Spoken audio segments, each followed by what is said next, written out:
Welcome back to CBS This Morning. An all-out push by Democrats for a massive overhaul of U.S. elections has reached the Senate after being passed in the House. Senators held a hearing yesterday on the so-called For the People Act. The bill would expand early voting and allow for universal mail-in voting. The measure comes as 43 states consider Republican-backed proposals to curb voting rights. Ours requires stricter ID checks on mailed-in ballots and limit where the ballots can be returned. Nowhere is the issue of voting rights more urgent than in the state of Georgia. Our Ed O'Keefe spoke with leaders there about this fight.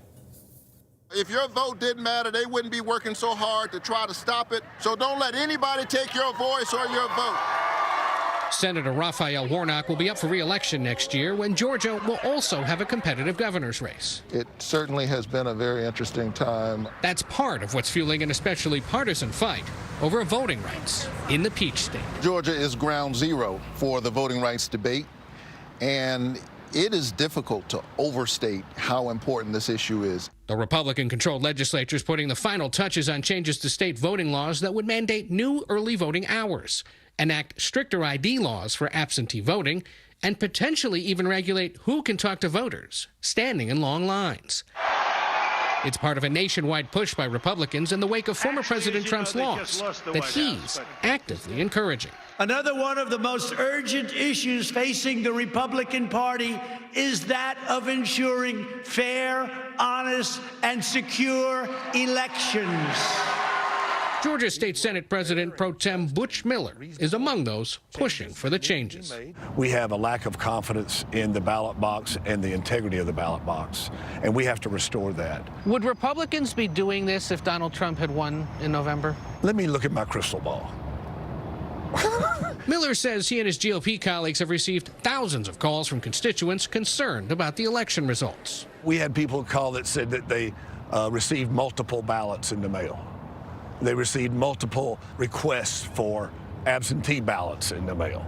If you get one in the mail, you don't know where it came from, did you? But if it says state of Georgia on the envelope as it's mailed, you're telling me there are people who are concerned that that might not be a legitimate ballot? There might be people that are concerned about that, and rightfully so. Warnock strongly disagrees. If there's any lack of confidence in our voting system, it's because politicians have been pushing the big lie. They are using the lie about voter fraud as a pretext for voter suppression.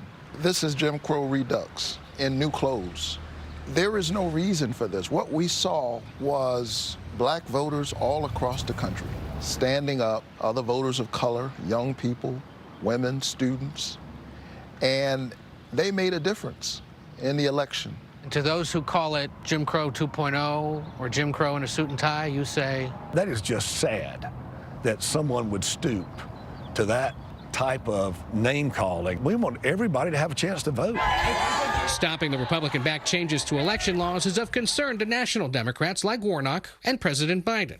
They met last week to discuss the subject with other Georgia Democrats during the president's visit to Atlanta. Do you think Republicans would be pushing to make these changes if you had lost your election last year? Well, the fact is I won, and I won as a result of more than a decade of active engagement right here on the ground in Georgia.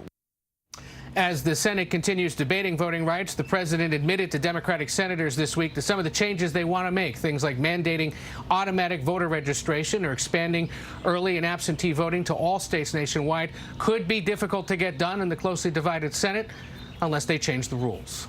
Anthony? Ed, it's not just the politicians feeling the pressure, though. It's the corporations, too.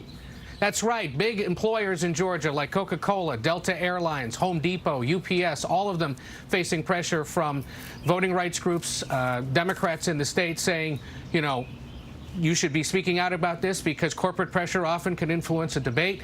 The Georgia Chamber of Commerce says they support accessible and secure voting while upholding election integrity and transparency. It's a pretty neutral statement there. We'll see. One other thing that State Senator Miller pointed out real quick, he says this legislative process is, quote, like a stew, and it cooks real slow. The point being, there were a lot of proposals. Yeah. Very few of them are going to make it into the final dish that gets served up to the governor. Yeah, I'm getting hungry now, Ed. Thank you.